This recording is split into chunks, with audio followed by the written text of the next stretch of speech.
Scott Barr. We're going to talk about the future on this show, Campground of the Future. But before we do that, we're going to talk about the past, right? Is that what we're going to talk about?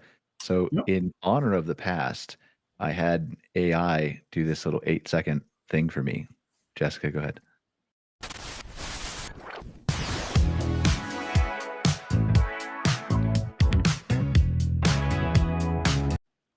So there's our new intro for 8 seconds.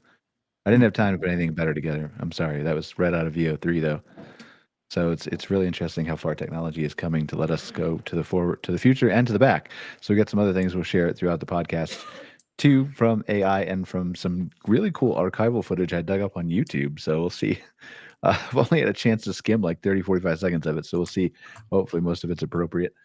They were dangerous back there in the 70s, weren't you guys? Were you guys dangerous in the 70s, Scott? I was born in 1982, so I missed that. Like, It was a dangerous time. yeah, is it risque? Is that how you pronounce it? Or yeah, it was. It was. Do you have any personal stories you want to come clean about, Scott? Not right now. Nothing right now. Okay, all right. No, maybe later, like in an hour or so, when we're maybe. Okay. You gotta loosen up. I gotta get loosened up. It's like.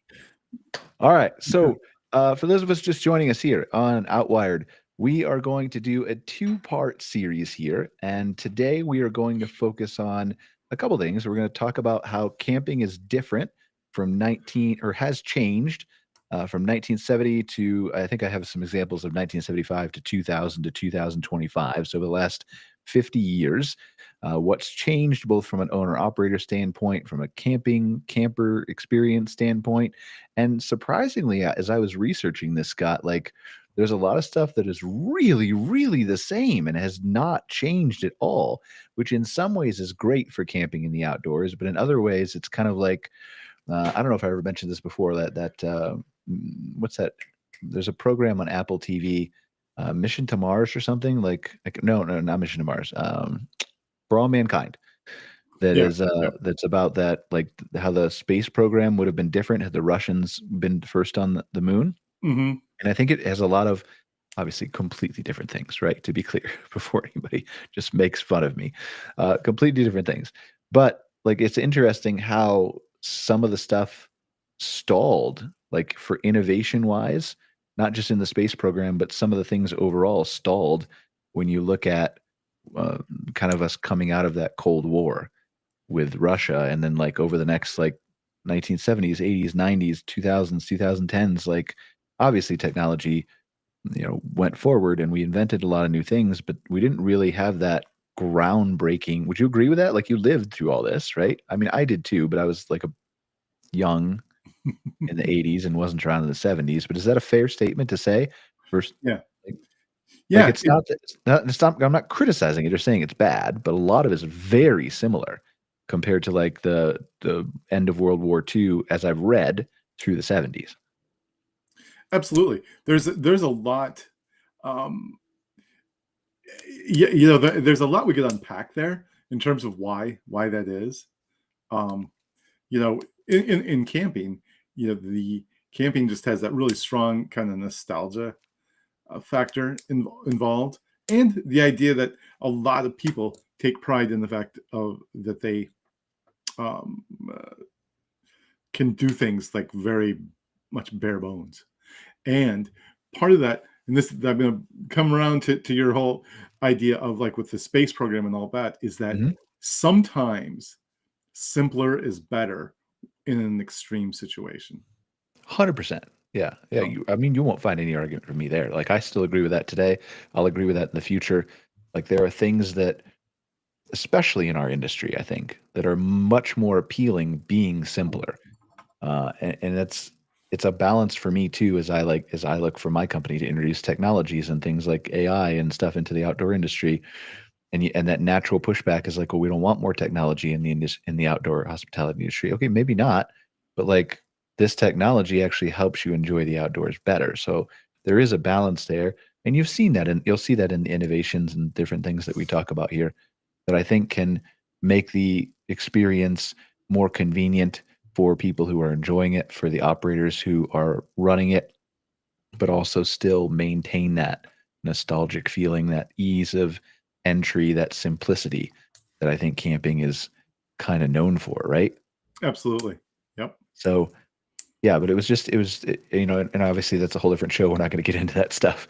The reasons why that innovation stalled, like I have my own thoughts and opinions on that. I think it was really, if you had to sum it up in one word, it was competition. There was no competition for the United States after the 70s, Hmm. right? And I think that's what stalled. And we hear about that all the time with competitions with companies, but it's the same thing with countries. Like if there's no competition with Russia anymore for the space race, then there's no reason to invest 10x, 100x into our space program anymore when we already have the lead and we're maintaining it. Which is why now you're going to start to see interesting things happen with the US and China in the AI race. So sometimes that's good, sometimes it's bad, but it is what it is. Competition is usually what fosters innovation. And sometimes that works out on our behalf and sometimes it doesn't. So, And but in that realm too, a lot of our resources were, especially in the 80s, were put into the space shuttle program. And yeah. that I just remember hearing about it, like it was supposed to be this thing that in the future we were all going to be taking rides on space shuttles. Like it was going to be basically like a commercial flight. Like you're going to get on the Mhm. space shuttle, and yeah, that's what they told us, and that was one of the big sells. And then I think over time, they obviously used it for research and stuff like that, but it kind of lost its luster, especially after a couple of the accidents, obviously. But Well, yeah, the funding, I mean, the funding, like historically, I don't know this for a fact, but the funding generally got cut from where it was, right? yep. And then it's the innovation that just stalled. So they've been talking about this, but that's what fascinates me about that For All Mankind program is they look at, well, what if the Russians had won? We would have devoted more resources and trained more astronauts and done more things and moved faster. And like I think we got to Mars in like 1994 in the show. Obviously fictional, but very plausible had we kept moving full steam ahead with Right. technology. Exactly, because the time between when Kennedy put the challenge out there to put someone on the moon, and executing on it was pretty darn short, Hmm. with limited resources. So yeah, well, I mean, I shouldn't say that, with limited technology at the time, the Yeah. resources were put toward it. But yeah. Well, because you figure it out, right? Like we have really smart people in the United States and Canada, where I'm at now, like all over the world. Every country has lots of smart people. But we have those people, we have that brain power, like, but you have to direct that brain power to something, right? Hmm. And whether that's in competition with another country or another company, or whether that's just, hey, this is a directive from the government or whatever, just to do something. Kennedy, for example, when we started the race to the moon, I don't think we were in competition with the Russians yet, were we? Like really close after. But Yeah. I think we said it first, didn't we? Yeah, I think so. Yeah, it was tight there. It was pretty tight, and the Russians had a couple pretty nasty accidents too. Yeah. Anyway, back to camping. So, like, I think a lot of it is the same though, and so that was just interesting to me watching the videos of how the trailers looked back then and how the camping gear looked back then, and how even something as simple as the chairs looked back then. Like a lot of it is very, very similar, and you're talking about 50 years ago. When you look at an industry like I'm used to coming from marketing and tech and things like that, as I've grown up around that stuff, like it was still 26 years ago that Jeff Bezos was packing boxes in his garage full of paperback books and nobody knew who the heck Amazon was. And so if you look at the discrepancies of how fast we are capable of moving forward, sometimes we want that, sometimes we don't want that. We've already talked about that, right? Hmm. But it is interesting to see how history just kind of takes different paths and charts different courses depending on what the end goals are and ultimately the competition. So I'll be interested to see how camping evolves over the next 50 years. But we'll talk about that in 3 weeks. We're not going to be here next week.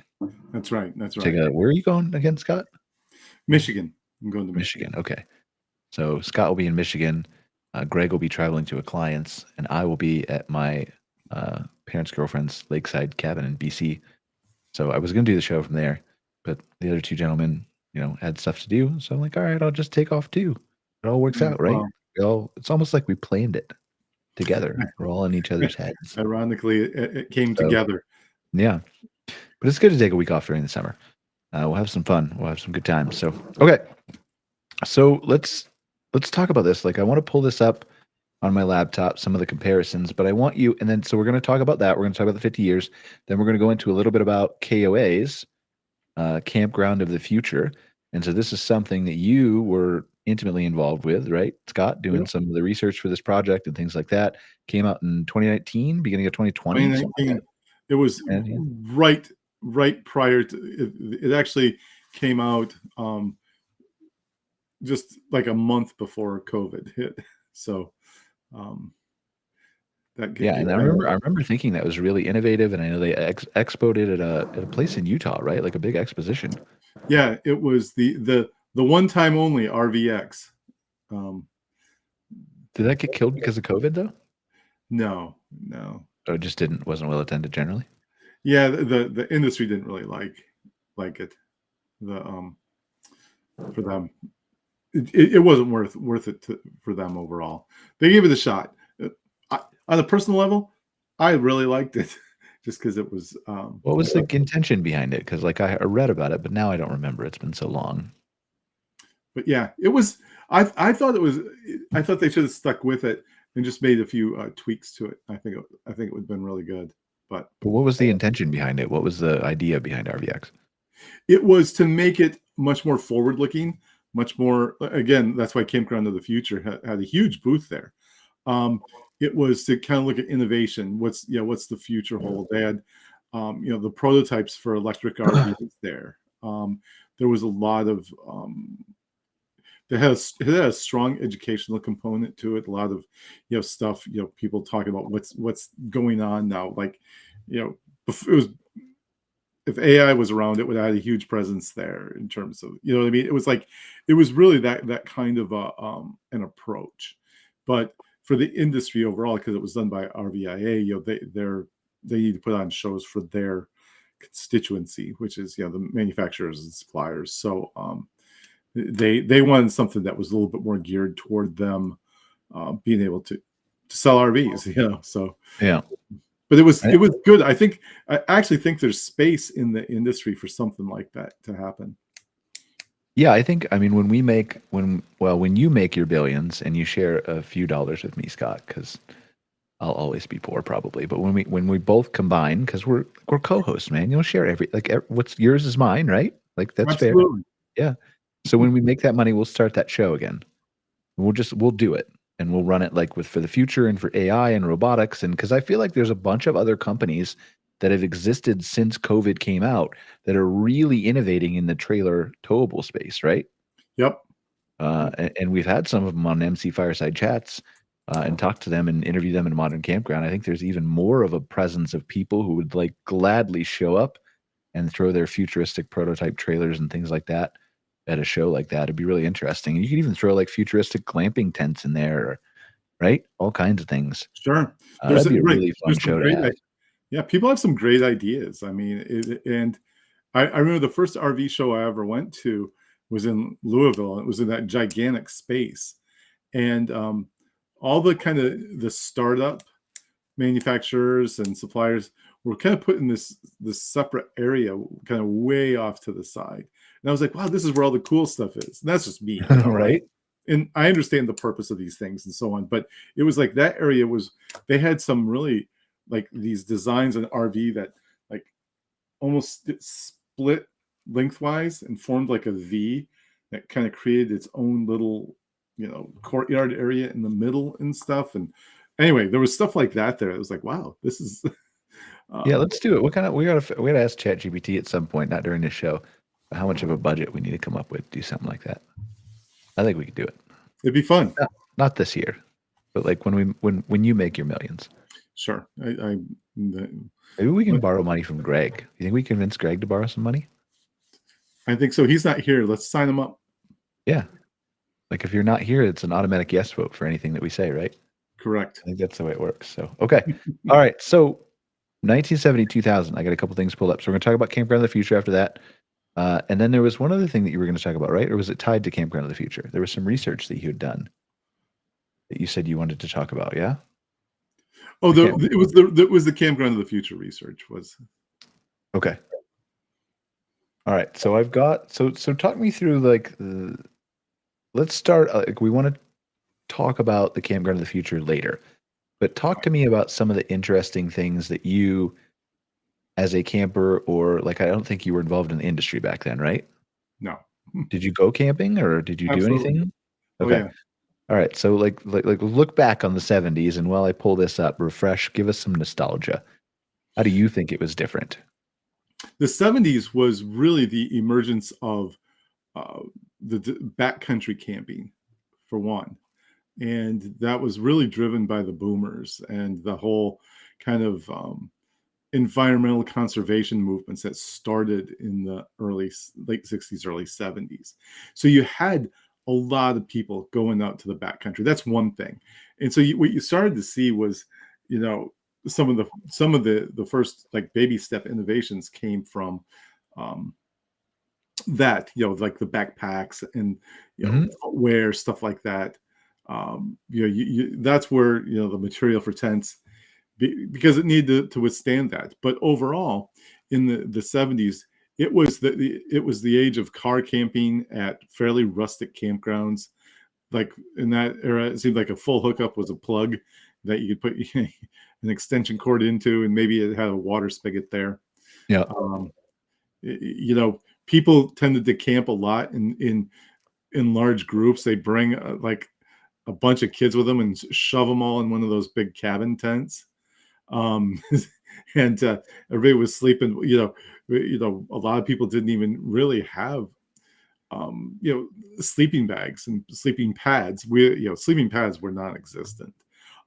So you had a lot of people who did that kind of camping trip where it was really bare bones. They would take, usually about one big trip a year, and it was, really geared around. It was fairly minimalist, I would say. Like whether families, whomever, there was a very much a time of we're not much luxury. Food was cooked out over the fire on a stick, usually. Well, we're still doing that. Look at the cinnamon rolls, man. The cinnamon rolls. Okay, don't look at them. They were cooked over. Anyway, we still use sticks over the fire. But I would love to cook food that way. Here's one of the differences is that now people do it as like a nostalgic experience. Then it was done because most people didn't go out and buy metal skewers and stuff like that. It was just go out in the woods, sharpen a stick, and stick it in a hot dog. And that's what I like to do. I've never bought the sticks. Like I'll shave one with my knife and then stick a marshmallow on the end of it. Yeah, that's old school right there. Mm-hmm. But yeah, and that's kind of what was happening at the time in the world of RVs. It was interesting at that time because no one called them RVs. It was like Kleenex. Everybody called like a motorhome was a Winnebago. Which was we do have. What do you want to talk about motorhomes for a second? Sure. Okay, so I found this interesting video Jessica's going to share. Jessica, click share. It's the one you'll have to pull it up. It's the share screen on your side in the middle. Yeah. Got a bunch of different videos. 10 retro campers and groovy caravans from the 70s.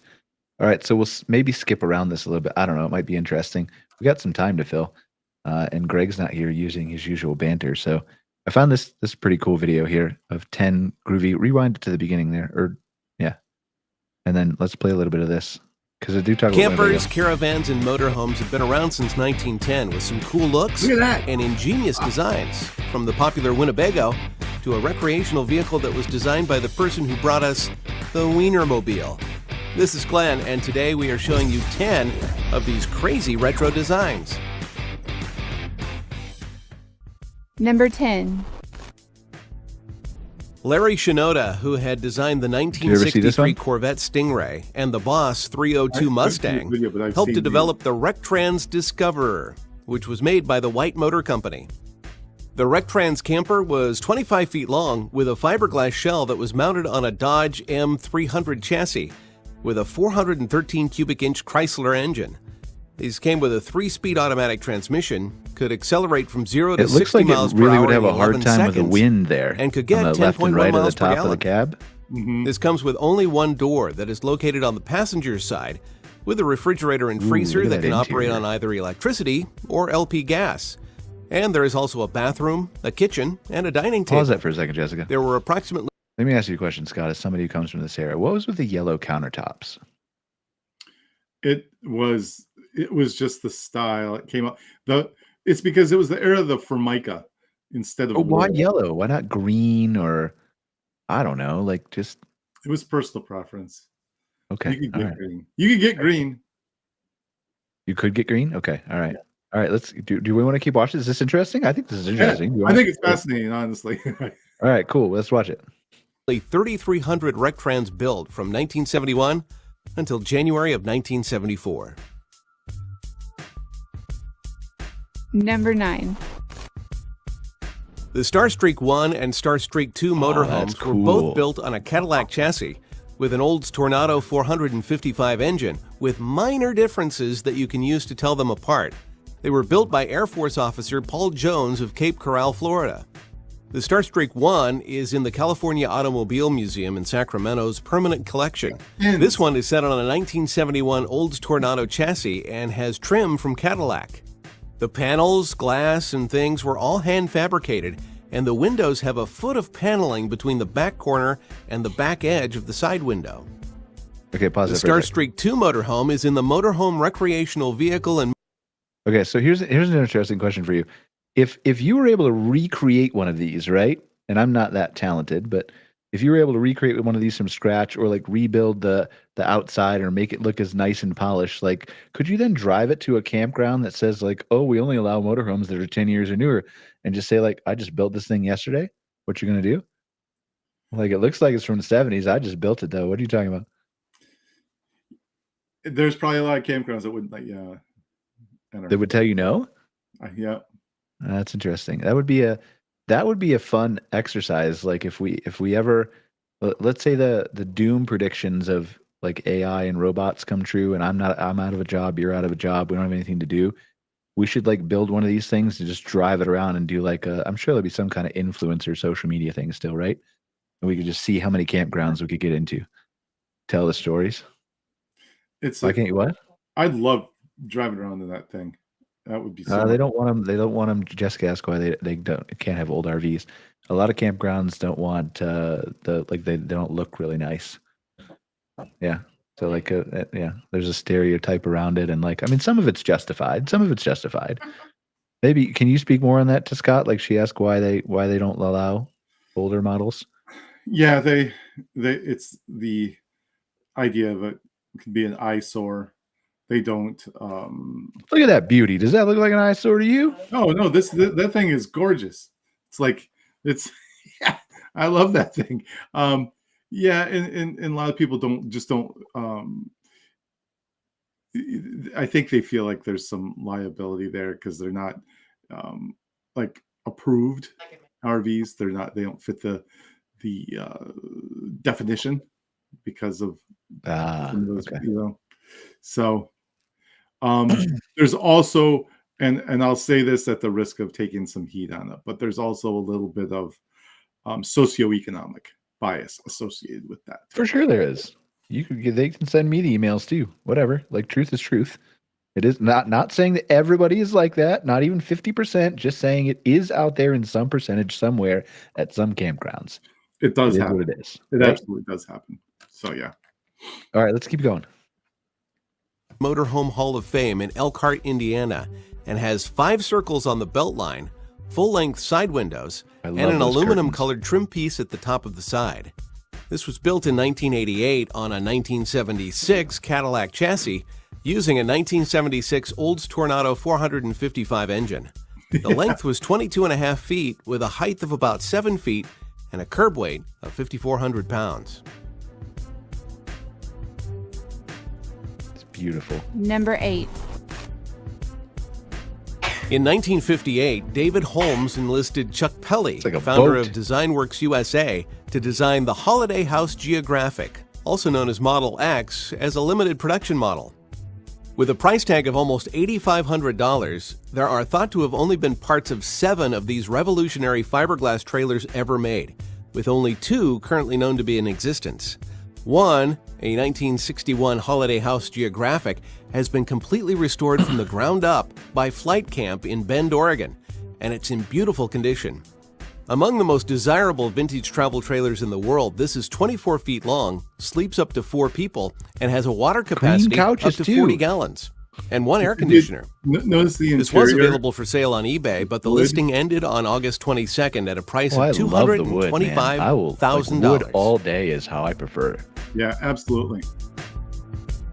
Number 7. Built in 1963 by Torsten Johansen, the Saab 92H caravan camper with Topola camper shell on a Saab 92 base had a 2-cylinder, 2-stroke engine. Even with lightweight wooden construction, the additional weight over the drive axle. Of Thomas the Train? Is it Thomas the Train? Yep. Yes. I wonder if Thomas came before or after. We should look into that, and maybe there's a lot of money to be made. But the 92H could barely put out 28 horsepower. Torsten later made a similar RV, this time using the running gear of a Saab 95 with an upgraded V4 engine that put out 55 horsepower, and was later upgraded again to a 65 horsepower engine. The 92H was later converted into a stationary hunting cabin before being rescued by Klaus Johansen, who picked up the 95HK at auction and has now restored both to a beautiful new condition.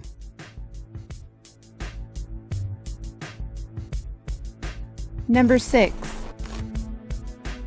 Winnebago Industries was incorporated in Iowa in February of 1958 and adopted its present name in February of 1961. Winnebago, meaning people of the dirty water, and model names such as the Brave and the Warrior were influenced by Native American culture. Did you know that? The first Winnebago was made in 1966, sold for half the price of competing models, and that RV, with the serial number of 001, was still running well into this century. Different lengths were available from 17 to 27 feet, and the V-shaped bodywork with the iconic Flying W emblem on the side are recognized all over the world. John K. Hansen, who started the company, remained actively involved in the company until his death in 1996 at the age of 88. With many types and models, Winnebago is still around today.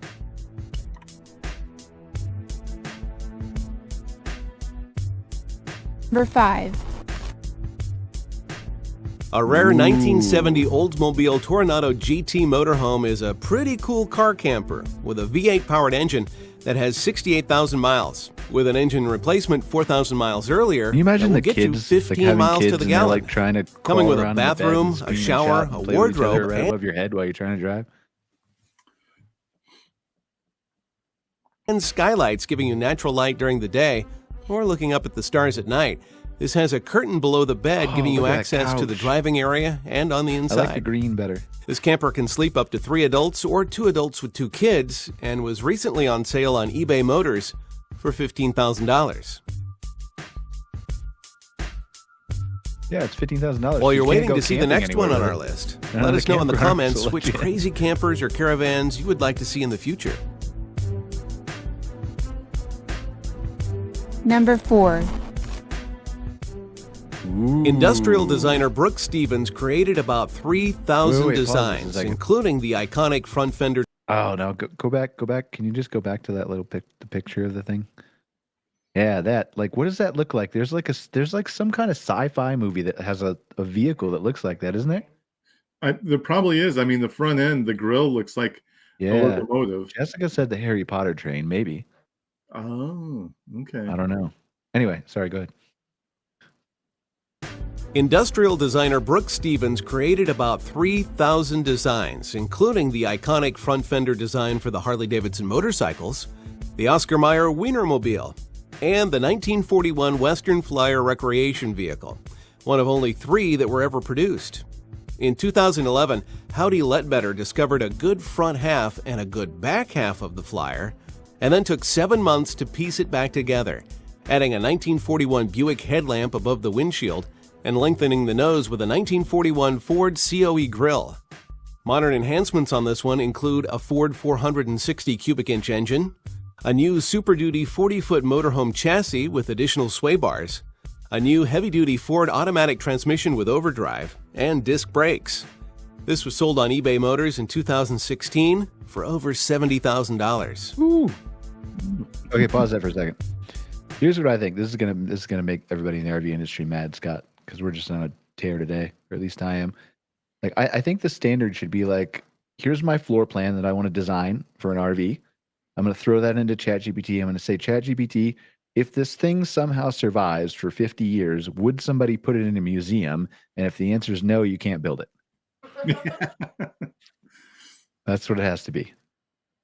All right, go ahead. Number 3. This truck camper was built by McNamee Coach Corporation in South El Monte under the Camp King Coaches Division. Oh, that's cool. This tri-level Skyrider camper those. was created by Merle D. McNamee, who was a 1992 RV Hall of Fame inductee for his innovative ideas that helped shape the recreational vehicle industry. Built in the mid-60s, this 3-level truck camper had a kitchen area on the first level, a cab-over section on level 2, and an extended roof and sky deck area on level 3. See, like, the problem is like today now, like if you built something like this and deployed it at a campground, no one would let you deploy it because like all the kids would die. They were like, none of them would pay attention. They would all go up on the balcony screaming and chasing each other and just go plop right off the side of the balcony. And then the campground would get sued, or like, I don't know, the manufacturer would get sued. Like, does it not feel like when kids, like, and I wasn't alive, right? So I'm lumping myself in with the bad kids, but doesn't it feel like kids were more responsible or could be more trusted, or had we just not counted the deaths yet because we didn't have the internet?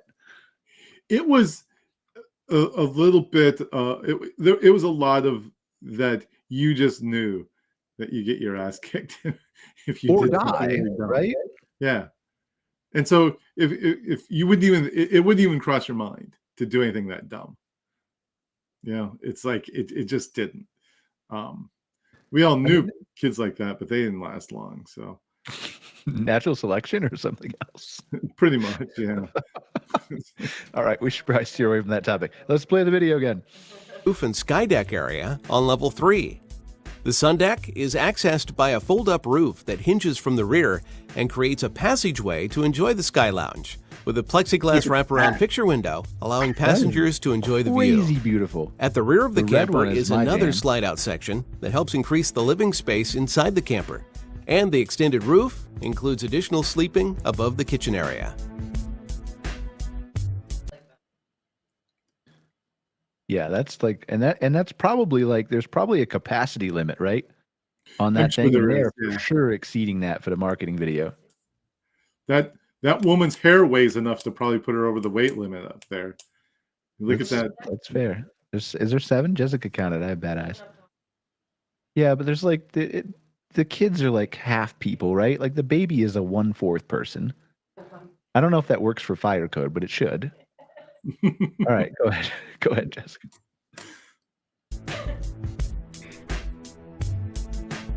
Number 2.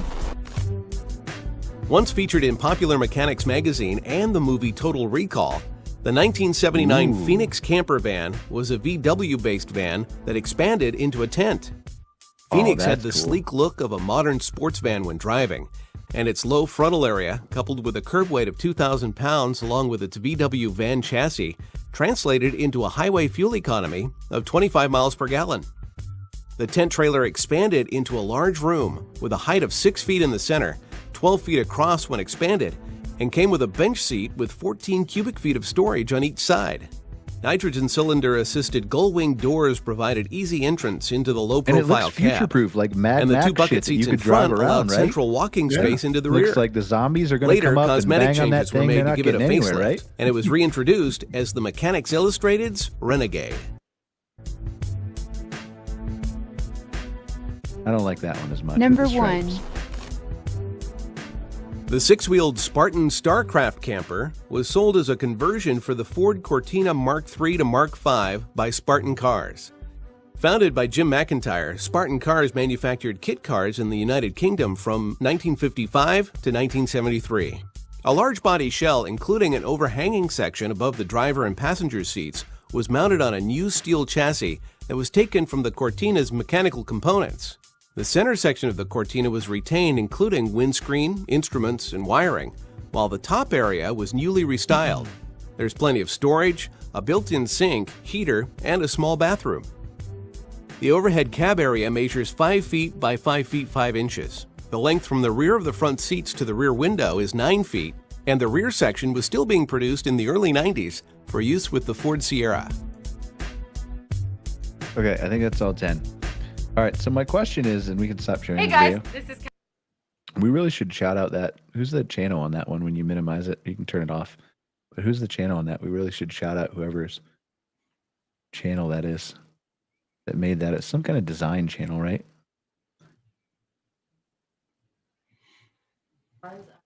Mind's Eye Design on YouTube.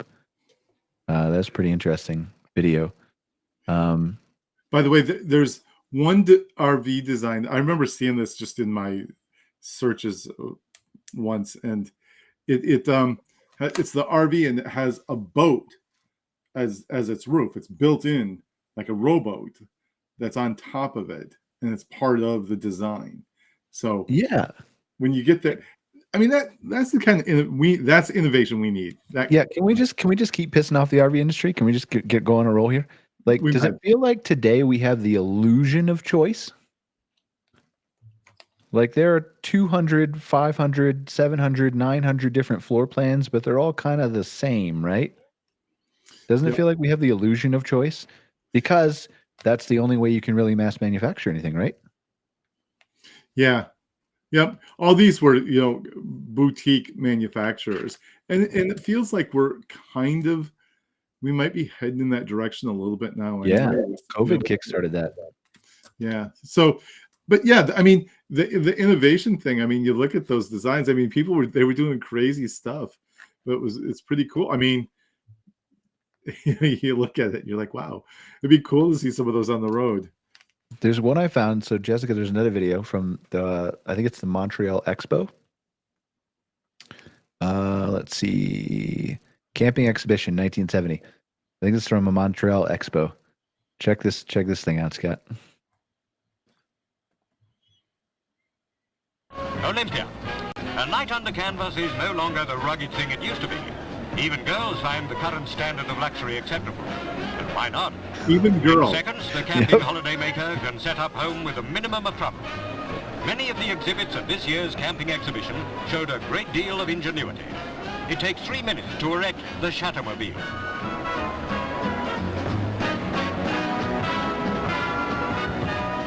It costs £370.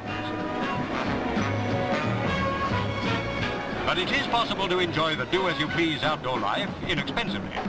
There were an abundance of frame tents on show with prices ranging from £40 to £140. Look at people did glamping back then. That was a British video. Like, one way you can stop this. You see the floral design of the tent, even. Yeah, the floral design of the tent. But like, did you see the lady come out? So this is like, isn't this what like a lot of campground owners complain about now? Like the fancy hipster people who come, like, but they were there back then. Yep. They're not new. They've always wanted it. Yeah. So anyway, but like, yeah, that was just it's interesting to see how some of the stuff is set up. I don't know about the whole maybe chauvinistic, feminine, definitely chauvinistic, probably feminine comment that was made there, but advertising was a different world back then, right? That was the Mad Men era. I got to say I'm glad I don't have to advertise that way or do those things. But anyway, yeah, it was interesting. Do you want to look at one more and then we can go through some examples? Sure. I have one of camping gear that I found for the camper. Good. So it was on like I think it was like the Today Show or something. No, some kind of show like that. It wasn't the Today Show. Scroll up, it's at the top, Jessica. It's probably what to buy for camping in 1970.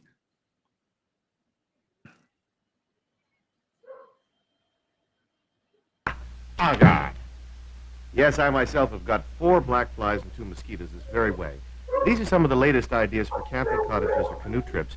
whether you've got a camper or a cottage or a canoe. It doesn't much matter. You want to get some of the new things to make life a little bit easier for you. And we've invited Bonnie Cornell of the Toronto Daily Star to come along and tell us some of the things she's found that are really quite new and convenience-making for a summer, no matter where you are, right? Exactly, whether you're at your cottage or on a campsite. Yeah, this is really not for fencing mosquitoes, is it? No, it's not. I agree your face needs protecting, but You've got a face like mine, is that what you mean? not Carry at on. all. Otherwise, if you're out on a picnic or at somebody's cottage and having a meal, put it down over the food, and it helps avoid that old problem where you go to swat a fly, you knock over the salad dressing into somebody's tea, and you're a very unwelcome guest.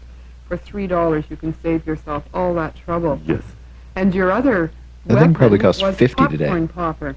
I love things that you can use for something else. This can also be a hot dog hamburger grill, a potato chip warmer, a nut Yes. warmer, or a bun warmer Yeah. over a fire or a barbecue. And it's how much? $1.98. Well, that's a good bargain. Hmm. All right, what else? Something else I found that really got me excited was this handy-dandy lawn chair tray. And this helps avoid that problem where you put down your food or drink or tea or coffee, and you pick it up and you've got 4 ants floating in the top. You're lucky if you only get 4. Yes, this clips onto any aluminum-type chair. Like There it is in this. use, yeah. And that would be $3.49, and I think it makes a great hostess gift for the summer. Tis. Going up to visit somebody's cottage, something you want to take them Hmm. something. That's a You good might idea. even The take prices one. are crazy, right? Like For obviously a long time ago. $135 to $170 you can buy this. But pause this for a It second, runs Jessica. on propane or This is kind of like what I'm talking about with like the lack of innovation, right? So we still have a lot of these products that look very similar today, right? Correct. But Correct. they cost like, I don't know, 25 times as more for the exact same thing. Obviously, there's inflation and things of that nature, right? But then again, like these products probably were made in America. The products we have today that are 50 times more are made in China, which again, like we'll just keep our insinuations and made up things without any facts going. Like, feels like the companies probably just have a bigger profit margin, right? Mm-hmm. And they're cheaper made. Not because they're made in China, but because they're intended to be cheaper. Yeah. Well, like the guy that was the Winnebago in the video, right? Number 1 was still running well into this century. Yep. It would be fascinating if you could trace out a number of times that thing got serviced. All right, keep going. We're gonna get a lot of trouble. hydro or from your car 12-volt battery. And this, I think, is a good idea because it's an all-round year item. You can use it in the summer camping or cottaging, and you can take it down to your recreation room for a bar refrigerator in the winter. Holds what, about 2.5 cubic feet I of think stuff? so. Yes. And how is it operated, did you say? It can run on hydro. You can Yeah. plug it in if it's hydro available. It will run on propane, or it will run from your car battery, but not overnight, just for 3 or 4 hours. For stops, yeah, it's a great idea. That's What like you've got overlanding what is you've doing got your hand now. on is the stove, and this, I think, is a very sophisticated item for campers who like to have their own oven with them. I don't know if you want to What? bake casseroles or something, but certainly you could grill a steak inside. It's an air fryer. And the heat from the propane, it's a propane-operated stove, will heat a pot above it. So you've got a pot and an oven combination, and that Yeah, but the costs oven about combination is $30. what got me, right? There's our So time. I have this. Lots of hints from the cottage. Thank you, Bonnie Cornell. If you want any... He's done anyway. Okay, so like you can turn it off. So like I have this contraption I've never used. I should take it to my girlfriend's parents' cabin next week and try to use it. It's a company called GoSun, Mhm. and like I don't know if you've heard of this. Jessica, look it up real quick. Like look up GoSun oven on YouTube. It's like a tube, right? It's a Yeah, it's like a tube, yep. and you like, but it's like you cook it all from solar. Yep. Yeah, yep. Like sunshine. Like sunshine, GoSun, SUN. And it's just solar oven or something like that. And you'll probably find like you'll probably find a video on YouTube or something. We're just looking for probably go to YouTube and search it directly. We're trying to find a promo video of it. But anyway, it's like it's a solar oven. So I don't know, like she said that one was propane, I think. So is that the promo video or is that a review? Yeah, don't do that. Like look on their official channel and see if they have something. We want like a little 30-second video showing what it is. But like the thing is totally off grid. So I went on this kick. You know me, I like obsess over things, right? And so when COVID started, I wanted to be like, I haven't been a prepper, but I've always been one of those people who likes to be prepared. There's a difference, right? Like I don't have a bunker. I don't have a big enough backyard, even if I wanted to have one. But like I've always thought ahead about what I wanted to have. And so when COVID hit, I was like, all right, I have some of this stuff already. Let me just fill out some of the other things that I might need because you remember early in the days of COVID, like it was crazy, like early days. Oh yeah. Nobody like they were stories in the news about how like people who run the electric plants were getting sick and there weren't enough people to take their shifts and they didn't know how they were going to keep the electric plants running. And obviously we know it was all fine, but at that time it wasn't panic, but it was like, all right, well, like there's probably a 20% chance maybe that something crazy happens and goes wrong. So why not just I think I had the oven already, but I bought a couple solar, accessories and tables and things like that, just to have. Do you have one or no? All right. I don't know if this is relevant to what we're doing, but just skip ahead and show like a picture of the thing. Oh, there we go. This thing. We did it. All of you that kept the solar dream alive, you helped create the GoSun Fusion, a hybrid solar and electric oven that goes anywhere and cooks delicious meals for 5 day or night. At just 14 pounds, it can be carried in just one hand. The silicone dampener provides impeccable durability for the vacuum tube oven. GoSun's breakthrough that allows solar cooking in the harshest conditions. If the sun is nowhere to be found, the cooking continues within the 3-liter stainless tray thanks to a 150-watt electric heating element. It can be powered with the world's most common port, the 12-volt cigarette plug, found in every car, boat, and RV ever made.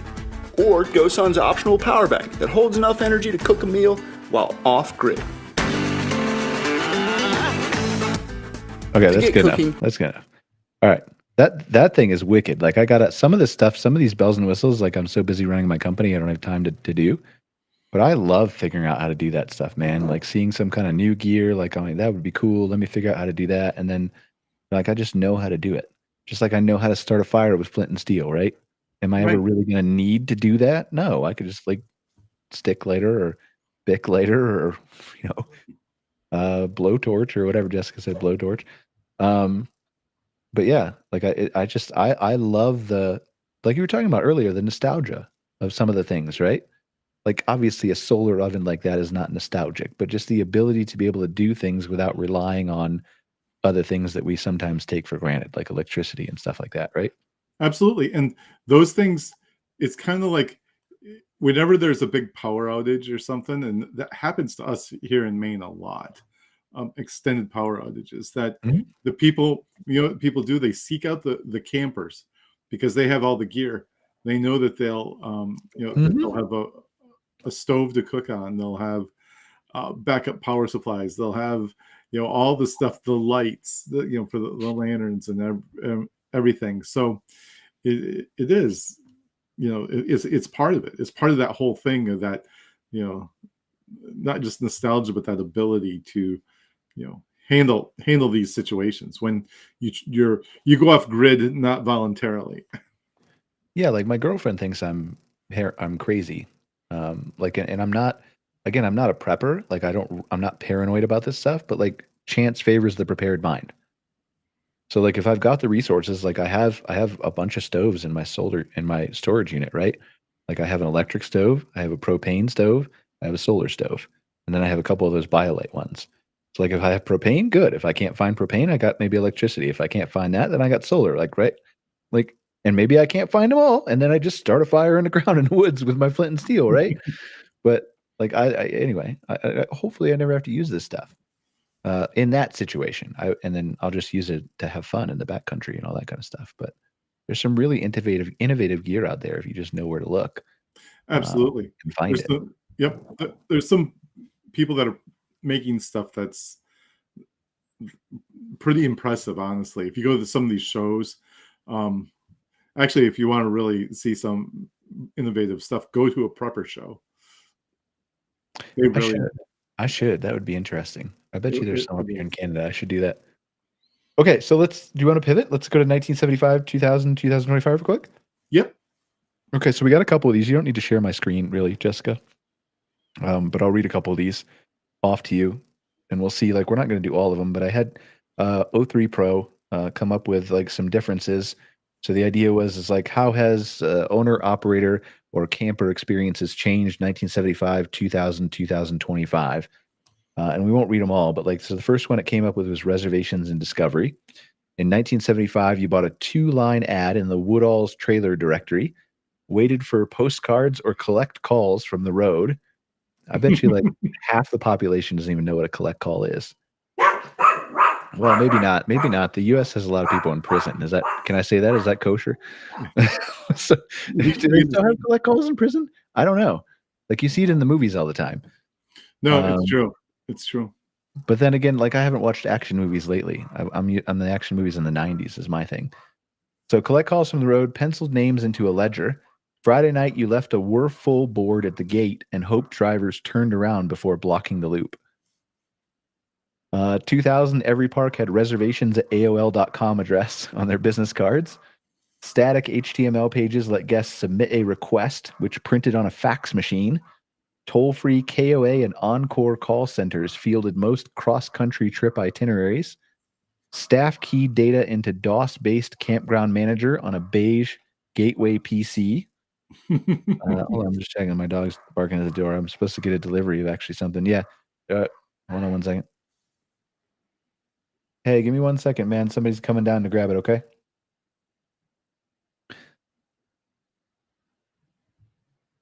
Yeah, I'll be right down. I won't be right down. Jessica will be right down. I think that's my EcoFlow. That's actually talking about backup power. I ordered backup power for the, not because I needed it for my girlfriend's parents' cabin, but so I could take a battery, an EcoFlow, down on the beach and just work on my laptop all day instead of sitting inside or like on the deck or whatever else. So that's supposed to come today. And so, all right, so printed on toll-free KOA Encore call centers. Staff key data into DOS-based campground manager on a beige Gateway PC. I remember Gateway PCs. And Packard Bells. I had one of those. I had a Gateway. I think I had a Gateway too at some point, but I remember Packard Bell. 2025, Google's Things to Do, Book a Campsite panel, and HipCamp's OTA feed push real-time inventory to meta search. A guest in Phoenix can ask Siri, find me a... No, you can't ask Siri that. No, that's wrong. Siri is a terrible, terrible thing that shouldn't exist. Well, we're just going to edit that and say a guest in Phoenix can ask everything on the planet except Siri. Find me a waterfront pull-through for next Friday under $75. And your CampSpot API returns a rate in 220 milliseconds. It does not do that, but it should. CampSpot, Casey, Michael, whoever's listening, it for sure should do that. Half your bookings arrive with zero human touch. An AI chatbot upsells late checkout before the deposit clears. It does do that for the campgrounds that have it. So, all right, we're going to skip the 2025 for now, unless you really are interested in one, because the old stuff interests me more, right, Scott? I'm really into it. All right, so 1975, check-in and arrival. You flipped the open sign at 8 a.m., clipped a metal tag to Site 12, and greeted every rig personally. After 9 p.m., the porch light went off. Late arrivals circled until someone stirred. That sound accurate? Mm-hmm. Pricing and payments. 1975, $6 a night, $1 for each extra child. A hand-drawn board in the office said so. Cash in a cigar box, maybe a personal check from Snowbirds. Jessica, did you deliver something? Did you sign for it? Yeah. Okay, cool. Was it like a big battery? Yeah, cool. All right. I was telling him that's my EcoFlow backup battery.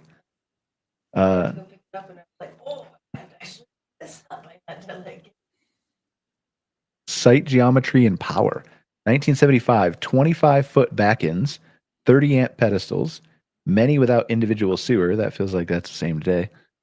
The biggest Class A on the market was 30 feet. Accommodations mix. You can maybe just from a data standpoint, you have any of this. 1975 was 90% transient RVs and tents. A few Spartan mobile homes as monthlies. Utilities and infrastructure. In 1975, a single 1-inch PVC main served the whole loop. No backflow preventers. Septic tanks pumped once a season. Interesting. Wow. Grounds and landscape maintenance, 1975. Owner's teenage kids push mowed once a week. A goat handled the backfield.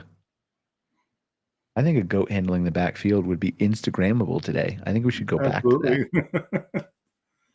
Waste and restroom facilities, 1975. Coin-operated showers, 25 cents for 4 minutes.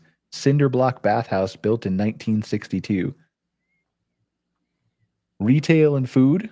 Stop me if you want to comment on any of this stuff, by the way. I'm just kind of going. Retail and food, 1975. Camp store sold Spam, white bread, and state-shaped keychains. Ice freezer was padlocked at night. It feels kind of the same, except for the Spam part, maybe. Recreational amenities, 1975. Horseshoe pits, a metal slide over sand, and Saturday night bingo in the rec hall. I miss the metal slides, man. Like when I was a kid, they toughened me up. Oh yeah, you could fry an egg in those things, and yeah. Like, sure, you want to go to the playground? It's 30 degrees Celsius up here, like whatever it is, like 75, 80 degrees, 90 degrees down there in the States, right? Yep. Like, yeah, you go ahead and go to the playground. Like, but when you come back, like the Band-Aids will be on the counter. Don't cry to me, right? That's what it is. Like, you really want to slide? Go ahead. And then you learn your lesson, you come back, you don't want to slide again, or you want to put water in there or something else first, right? Guest communication, 1975, a bulletin board and a bullhorn announcing hay rides. Complaint book on the office counter. Marketing and reputation, 1975, was word of mouth and AAA diamond ratings. You mailed 500 postcard coupons each spring. Security and risk, 1975, lantern patrol and the honor system. Maybe a chain across the entry after dark. Staffing models, 1975. Owner family plus volunteer work campers who stayed for a free site and laundry tokens. It's kind of the same thing as it is today. That's right? pretty similar, yeah. Like, do you feel like the security and risk thing, where we talk about the honor system and talked about the box with the cash and everything else? Like, this is probably a whole existential question that I don't really want to get into, but briefly, if you have an answer for it, like, why do you think there is more crime today than there was back then? Or is that wrong? Is it the same crime as it was back then? It's just more widely reported now. I think it's leaning toward the latter, because I feel like people in general are pretty close to the same. I do, however, feel like overall within our society, we're a little bit disconnected from our fellow human beings, and thus we don't see it as a personal thing. However, I do feel like campgrounds, people have a different attitude. I feel like it's different. And I feel like most places, I think you could still do that. But if that's true, why do the owners not feel that way? It's their exposure to the outside world that's been brought in. You know, in the past, a lot of these owners, you know, you think about it, they may not have had even an internet connection until just recent years, and their exposure was just to the people who showed up. They didn't see this. You know, they lived in a much more insular world at the time, I feel. Yeah. Okay, that's fair. Connectivity and media, 1975, payphone near the office, CB chatter on channel 19, guest spot. That's right. That's the trucker channel, though. You'll just get all the truckers. Oh, yeah. I have a CB radio. I told you I was like almost a prepper, right? I have a CB radio and a giant antenna. I was like, all right, I'm going to set this thing up if I need to set it up. I have a little CB radio, and I was learning about that. Like, I'm far from a ham operator or anything like that, right? And I know ham radio and CB radio are different, but like I started to learn the like trucker channels, and we could tune in from my apartment in Cleveland where I lived at the time, and you could hear like some of the truckers chatting back and forth. Guest brought transistor radios, transportation inside the park. Families cruised loops on banana seat bikes. Same. Oh yeah. Used a 65 Chevy pickup truck. It's not golf cart. Piled in the back. Yep. Just people won't insure that stuff now. I wonder how different insurance was back then. It had to exist, right? Oh, sure. But like, it was clearly not as restrictive, was it? I don't think so. I don't think so. I mean, you had when it started to become more restrictive is when the state started to put in laws about people riding in the back of trucks and stuff like that. So it's all government bureaucracy and regulation we need to get rid of. Pretty much. That's the liberals' fault, right? Yeah, of course. Yeah. Nanny state. Environmental and sustainability practices. 1975, burn barrel behind the bathhouse. No recycling. Propane lantern glowed all night. You know, in terms of the recycling thing, just one anecdote and it applied to camping too. Growing up in Michigan, we were, I think, the second state to have a bottle bill, which is, the deposit. And in Michigan, it's always, even when it was implemented back in the 70s, it was 10 cents for everything, which was kind of a big deal. So everybody recycled their cans and bottles then. You didn't see, a lot of places like a campground would have a donation thing where people would donate. I mean, hey, if someone buys a 12-pack of beer, that's $1.20 right there. That could buy a lot of mac and cheese dinners. So,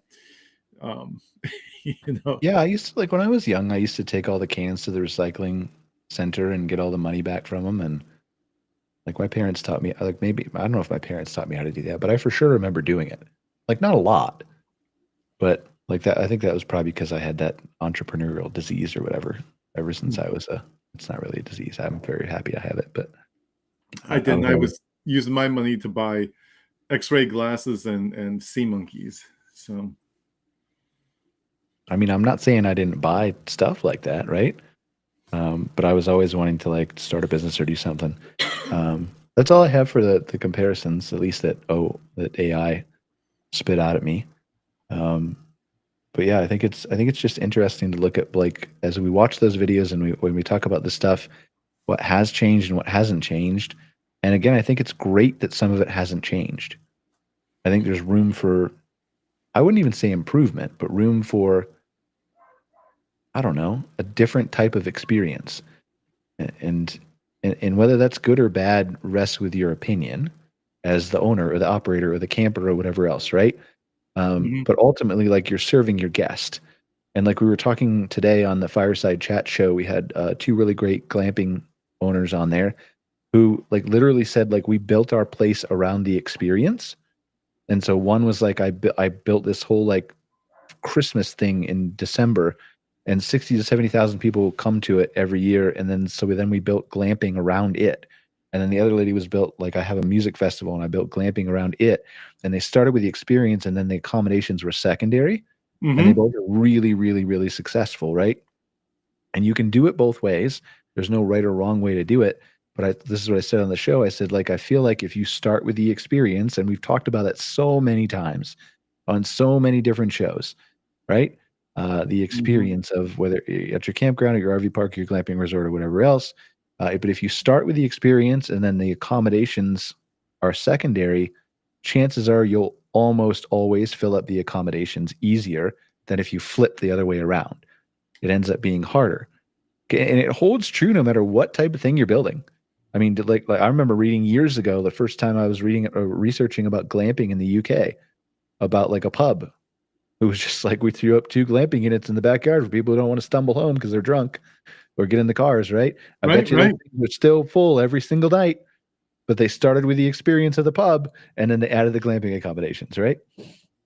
I mean, if you can consider the model of Harvest Hosts, for example, it's kind of like that. When you said that, when you gave that example, that's what made me think of it, because I've actually heard from people who have stayed at Harvest Hosts who say it's I love staying at the brew pubs or whatever, the breweries, because you can go in and have a few beers and some dinner and then just go back out and get in your RV and not have to worry about anything. So yeah, anyway, but if you think of Harvest Host overall, going to a farm, and I know I've said it 100 times, but my sister's a Harvest Host, and people come there to see her farm, and they stay in their RVs, and she's kind of upped her game, putting in some other stuff, for folks, and it's been highly successful. So that's exactly the point. All right. You want to pivot to Campground of the Future? Sure. We look at, so do you want to look at, we can pull up some videos actually of when did Toby become CEO? Was it really that long ago? Was she CEO in 2019? No, I didn't think so. No, I think she may have been president. She consolidated because Pat Hittmeyer was after Jim Rogers. For like a year or two, right? Yeah, or something. And then she came on board as the president first, then became president and CEO. So, all right. Well, we're gonna show Toby in like a throwback here. Jessica, are you awake over there, Jessica? Jessica went to the Calgary Stampede last night. Oh no! Yep. For those of you who don't know, who aren't in Calgary, every year for like over 100 years now, since like 1923 or something, is that the year? Maybe earlier. The city of Calgary, where I live, like 1.8 million people, I think, in the suburbs and all that, has like this giant outdoor festival that lasts 10 days.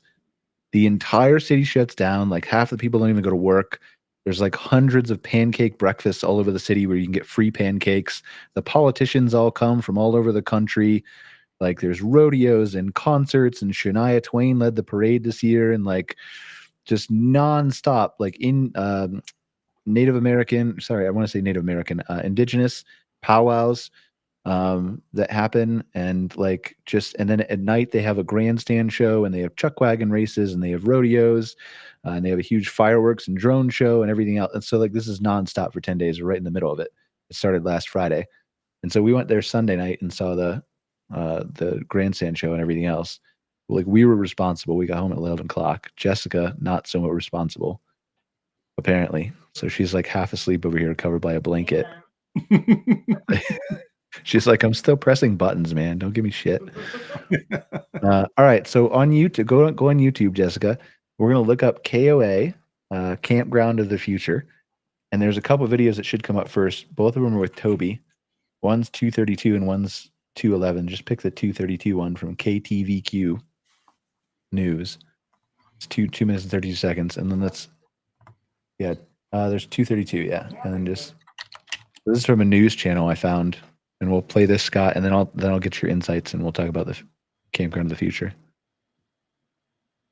I think Toby remembers camping this. has long been a popular pastime, but tonight we're looking into the future of it. Q2's Zoe Zandora met with the CEO of Campgrounds of America to find out how you can take a virtual tour of the future of camping.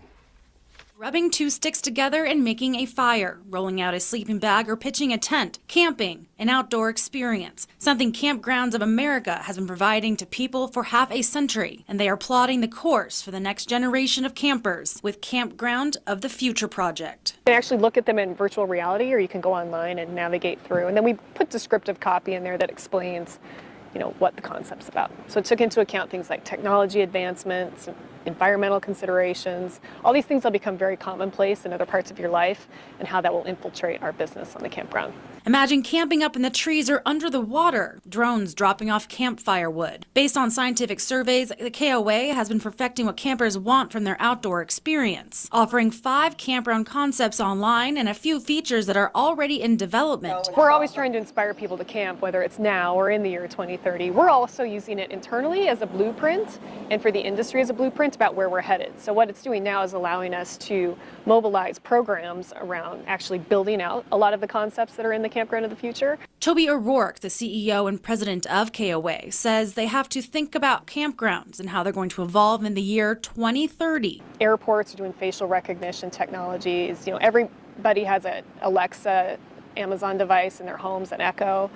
So you're taking those sort of technologies, and then we're just trying to bring those to the campgrounds. For those worrying that technology will take away from the experience, O'Rourke says technology should be seamlessly integrated into your experience, not distracting. We already are seeing, interestingly, in our numbers that people are looking to disconnect when they're outside, where a couple years ago, the connections and the wanting to be on social media while camping, how many times they're checking in, the importance of Wi-Fi was a lot higher, and it's starting to decrease.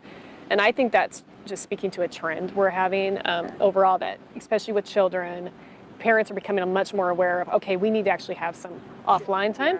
and camping's a great place for that. And the KOA says time stops for no one. The future of 2030 will be here before we know it. In Billings, Zoe Zandora, MTN News. Okay. Well, so KOA's Campground of the Future. Look up. We're going to look up. There's another video from RV Lifestyle. If you scroll down, that says, "Are these the campgrounds of the future?" And the thumbnail has a guy in a blue shirt. It's probably right there on your screen, right? Yeah, it's right there. Okay. So this is our shout out to Bart Kep, who this is actually from the RVX show. Were you there, Scott? Yes, Okay. I presented and had my research was presented a total of 3 times there. So, all right, let's look at this. Mark Kep looks young. We just got back from the RVX RV show in Salt Lake City. It was a big industry show, and anybody in the RV industry was there. I wasn't there. One of the more interesting things we saw was from Campgrounds of America. The future of campgrounds. Take a look.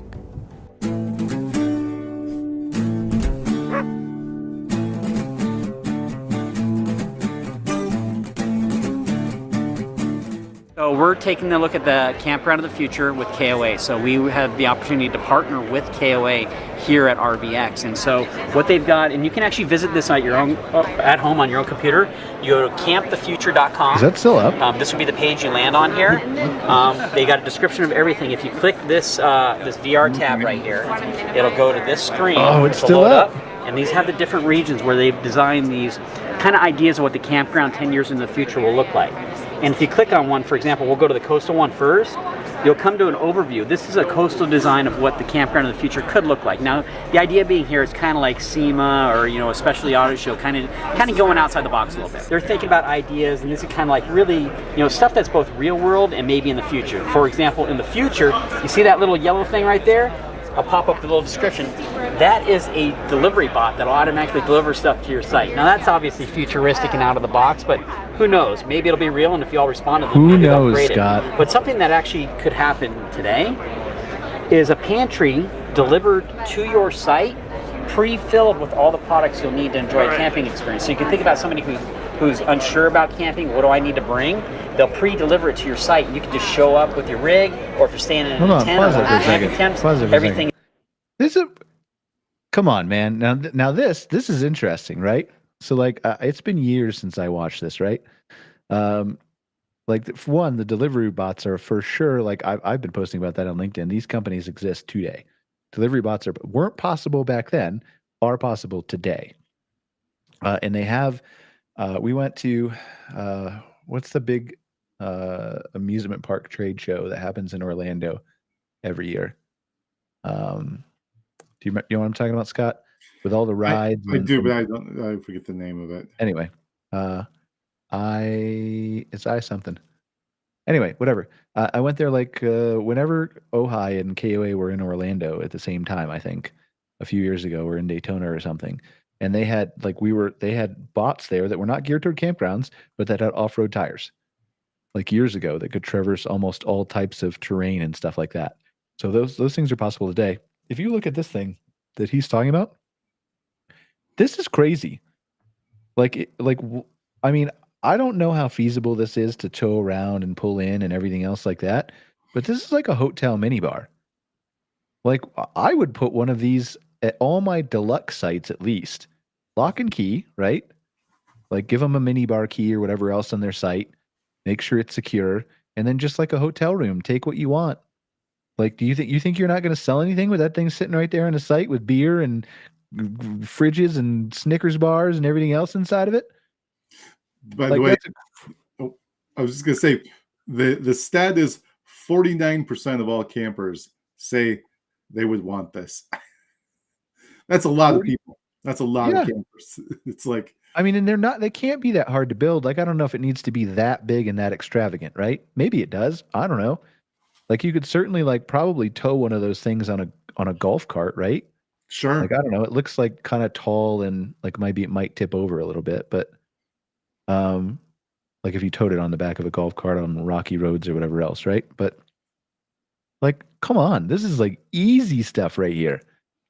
That like, I mean, you come out like you literally put it on one of the nice patio sites, and you know where they're going to pull in, you know where their door is going to face, you know where the hookups are, and every time they walk out their door in the corner of their site or whatever, there's like, oh, that's just a reminder. I could get like a bottle of water or a can of Pepsi or a beer or whatever I want to get, right? Like, imagine the amount of store volume sales you'd have from that thing. It'd be crazy. Even if it wasn't at every site, if you put them staggered throughout the park, even, right? Like vending machines. Sure.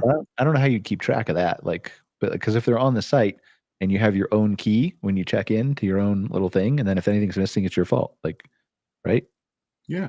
Not your fault, but like it's built to your site.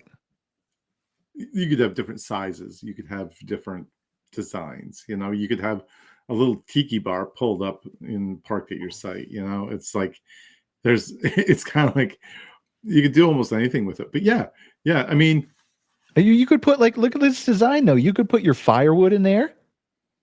You could put propane to start firewood. You could put, or fires. I don't know if you really want people to do that, but like fire starters, matches, Bic lighters, like RV rental repair stuff. Think of like the Best Buy kiosks and vending machines at the airport, right? Yep. Like you could sell some expensive stuff in there. So what, any other data on that besides 49% or? Basically surrounding this, what people really, focused on were things like this to make it more convenient. Because what people want to do is they want to do the enjoyable things while they're there. And this kind of stuff is really the idea of having something like this, or even kind of like, the Amazon stores where you just grab your stuff and go, and it just scans automatically and just puts it on your account.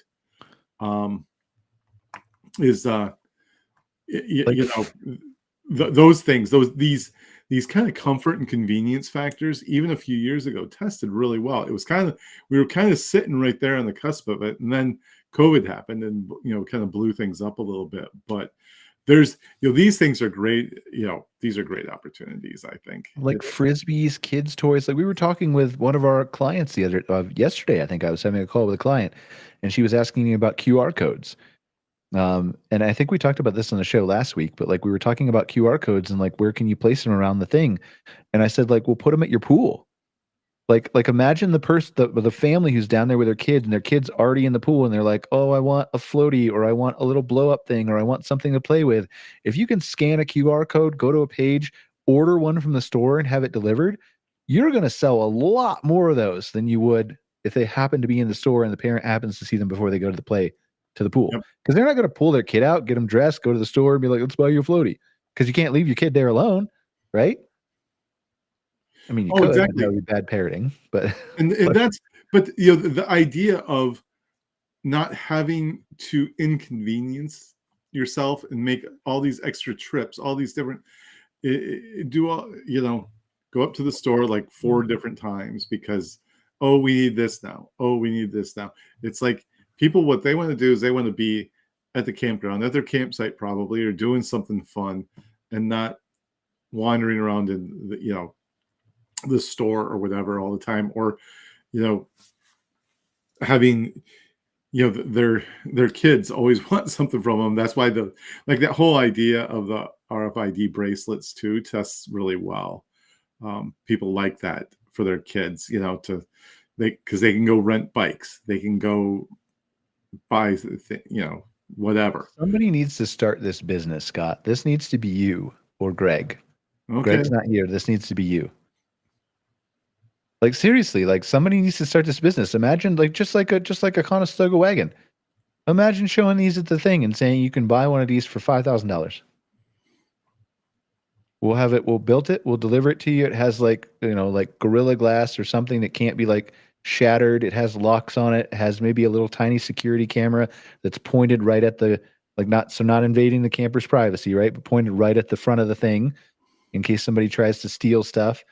It even has like digital keypads. Forget keys. It has digital keypads, right? So you get your different code and you change it after every camper. And then it's just, if it's gone, it's gone. You get charged for it automatically upon checkout or whatever else. You don't think campground owners would buy this stuff if it was presented to them in a package like this? I think they'd be all over it because it's just a revenue generator for them too. That's crazy. Are you going to start this, Scott? Well, it looks like I'm going to have to. All right, Scott, I'm going to push you. I'm going to hold you to it. Go ahead. Yeah, press play. It's there for you to enjoy your experience. So they've really kind of melded next gen with current stuff. From a navigating perspective, this is how I always go. I always shoot up to like their high perspective, look down, and kind of get a lay of the land and where you're at. So let's take an actual look at this. This is the water out here, and they see somebody actually building campsites on kind of a homemade reef all the way around that. A causeway, yeah, exactly. Yeah. So kind of interacting with the water. With solar power, race, right? Yep. Yeah. Yeah, actually, the solar power, a good point. You've been down to Tucson, right? Yeah. The KOA in Tucson has those solar arrays. That's actually the KOA in Tucson where they've installed solar panels. Guess what the most popular sites at the Tucson KOA are? Those sites underneath those solar panels. And they are selling electricity back onto the grid from those panels. So it's actually generating revenue for the park. So, just an example of trying to integrate technology with a real world experience for campers. So they've even got here, they've got this underwater tube that you could go walk in and tour the trail. So, just ideas that, where's the park at and how can that look? They tried to think outside the box here for this. How we've integrated with them is if you jump into, this would be like their main office area here, or the main like check-in stand with a store and a cafe and all that type of stuff. Our next generation stuff is right here. So we do the 360 tours, right? Allowing people to physically go in and look at the sites. We are now integrating booking within that. So we're not creating a reservation system. We're going on top as a layer, allowing us to go in via API to the booking system, but pulling in the real world data. So if you're looking at the site and you want to book it, you can now see if that site's available. So as RVers, we all get it. Like, I have a 44-foot rig. I need to see the site. Am I going to fit? Can I pull into it or not? So being able to address that and show people exactly what it looks like, basically an industry-changing event, right? Because now people know what they're getting into. So we're excited that KOA saw that as something that's actually going to happen, because the reality is it's going to happen. We're building it this summer. CampTheFuture.com. Wait, we're building what this summer? Did he just say they're building the whole Tahiti thing this summer? What did he say they're building? Desert one, urban. The forest setting, what's neat about this one, you can see this at campgrounds now. A lot of the Pause it for a second. Oh, but it was right before COVID, right? So it probably blew up. Oh, yeah. Yep. So what were they going to build, though? I honestly don't recall. It might have been his virtual tour. Like, I have been talking about his virtual tours. All right, let's keep going. Newer, like, tent sites, where if you notice, there's a few RVs in here and a few vehicles, but what the concept being here is that the main parking area is actually out away from there, and you travel into it, and the campground's designed more into the landscape, so less chopping of trees and more building into the landscape itself. So they put an elevated walkway up into the trees there and kind of getting you up in the canopy. I can imagine that being up in the redwoods, right? You get off Who's the that guy? That kind of looks like Jeff Hoffman. Trees. I know my wife would love to be up higher in the redwoods if she could. So you can imagine the task that KOA was given here. Hey, KOA. Go back to that lady, just like a little bit back right there, where the lady was on the log. There's no way that's passing insurance. Is there rails right there? That looks really dangerous, Scott. Did you do research on this? The risk manager would not approve. That was for sure. Like, Jessica says there might be rails there, but it sure doesn't look like there is. All right, keep going. So you can imagine the task that KOA was given here is, hey, KOA, come here and show us the campground of the future. That's a big ask. So I think they did a really good job kind of bringing in all these different design elements and things that are both realistic and maybe outside the box. All right, share my screen over here. I want to look at this real quick, and then we'll go through, and I want to talk about Scott's research, and then we'll talk about a few other things. So this is the website. It's still actually up. So we've got the forest region. Forested campgrounds in the future will focus on amplifying the outdoor experience for campers. Distractions such as roads and vehicles will be minimized, and guests will have their pick of enhanced group facilities or more secluded campsites that take full advantage of the forest setting. Campers can take advantage of several areas and activities geared toward health and wellness. Coastal region will bring campers as close to the water as possible. That could mean camping over the water on camping causeways or even under the water in unique below-the-surface cabins. The campgrounds will be powered by solar collectors on the water's surface, and beachside amenities and accommodations will also be available. Desert region. The sun will be put to good use at campgrounds in desert settings. Large solar arrays will provide both power and shade to campers. Cooling lake-like pools will be integrated into the landscape, and stores will be designed to bring the outdoors indoors through the use of expansive glass windows and open-air areas. And mountain region. Campers will be part of the outdoor experience in mountainous settings. Cantilevered campsites will integrate fabulous vistas for RVers, tenters, and cabin campers. Arrival and check-in will be an automated process, bringing guests directly to their designated site. Urban region. Living in a city won't mean campers won't have immediate access to camping. This is what I like. This is what stuck out to me about the thing, right? Is the urban camping. Urban campgrounds will offer unique facilities that focus on environmentally friendly green space, family and group activities, pet-friendly off-leash areas, and maximum utilization of smaller urban campground footprint. This is the biggest opportunity in the world. We talked about flying cars and getting half of 54 million people or whatever. It wasn't 54 million people. 54% of people in New York City don't own a car. Like, why? Like, of course they should get out of the city and enjoy nature and be in the trees. But the second best thing is bring them urban camping, right? Let's foster a love of the outdoors, because they're outdoors still. They're not in the perfect near the river forest thing that we wanted to be in, right? But why not do this kind of stuff? This concept tested very well in the research, by the way. So you're right.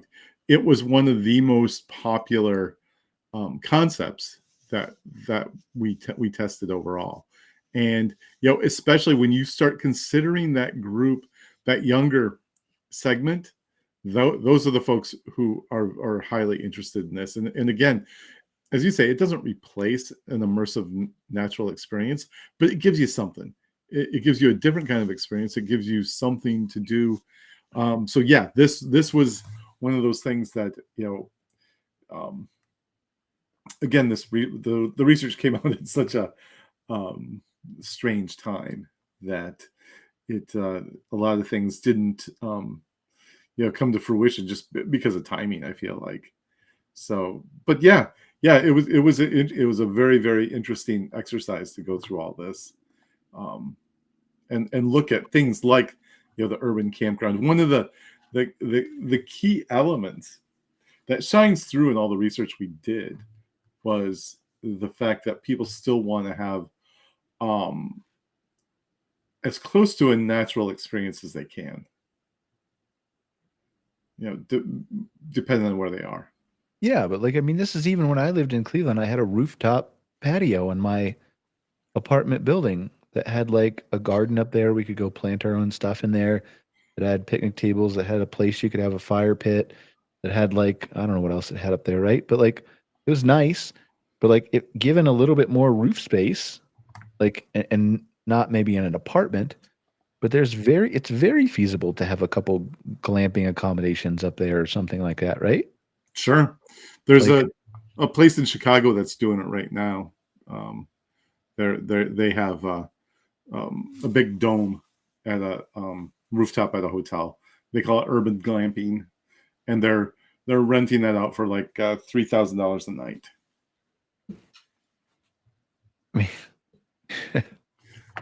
I don't know what else to say about that, but yeah, sure. Sign me up for that. I'll build those, right? Yeah. I'm in the wrong business trying to sell marketing. $3,000 a night.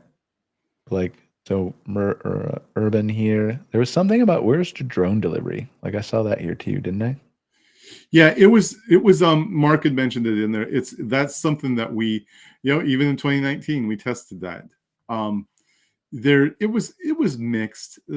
But there's a decent, I don't know, more than a third of people say, yeah, drop a 6-pack and a bundle of firewood off at my site. I'm into that.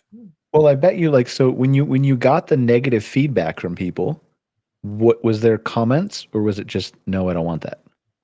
It was we did get comments from people. We did both. We had them rate those items and then also offer comments. So what was the biggest negative? The biggest negative is that, as what kind of Toby was talking about in her interview, and that is people still want to feel like they're disconnected a little bit when they're camping. They don't want it to be too invasive. And one of the things that comes out in this is that they don't want the technology to replace some personal interactions. Like, they still want to have a staff presence. They still want people to be around. They still want that. And there's a little bit of a fear in there that if too much gets automated, that they'll lose that. They'll lose that connection to, like the staff and the people who work there. Yeah, I mean, there has to be a balance there, right? But I was going to say I thought it was noise. But like, there's this company here that, like, I remember, watch. I think we won't watch the whole show, but I'm not signed in, so I have to. You won't be able to hear the audio on this one anyway. I'm not signed in, so I don't have a YouTube Premium, so we have to watch a couple ads here before the video starts. But like, you'll see in the beginning here, this is Mark Rober. He's a very famous YouTube channel guy. And in the beginning, like, I can skip ads now. All right, so watch this. You can't hear the audio, but like that, right? Like, that company exists. And this is 2 years ago. And they started over delivering medicine. Actually, there's a really good documentary. I think it's actually this video. They talk about it. They started off delivering, like slingshot, giant drones or whatever over in one of the poorer countries over there, trying to deliver medicine or whatever.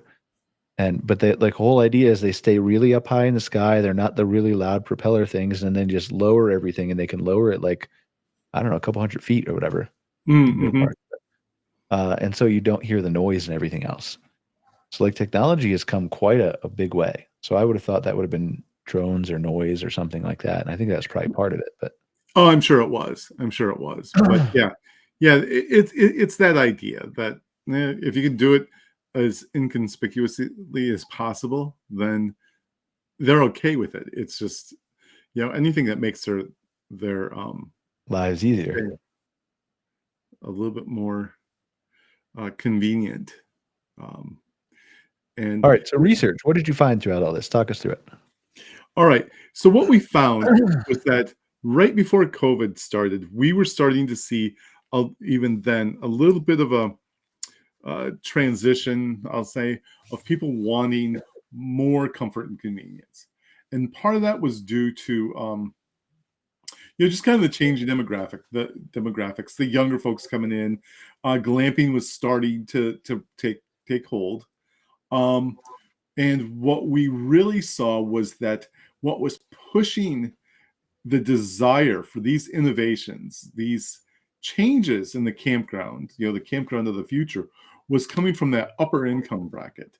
It was that luxury leisure traveler who wanted to have the natural experience. And that was one of the segments that we were able to pull out of the research and identify that they were really into almost all the different bells and whistles, whether it's the RFID bracelets to the automatic check-in when you drive in, to drone deliveries, and the lockers and the setups when they got there, all those things, that group.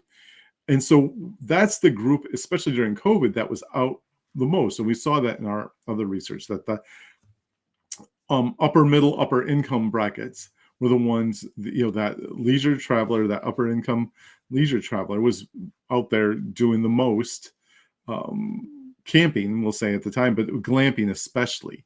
So again, that segment is what's been pushing us forward ever since. And that, because that's the group that wants a little bit more added to their experience. They want a little bit more convenience. They want a little bit more luxury.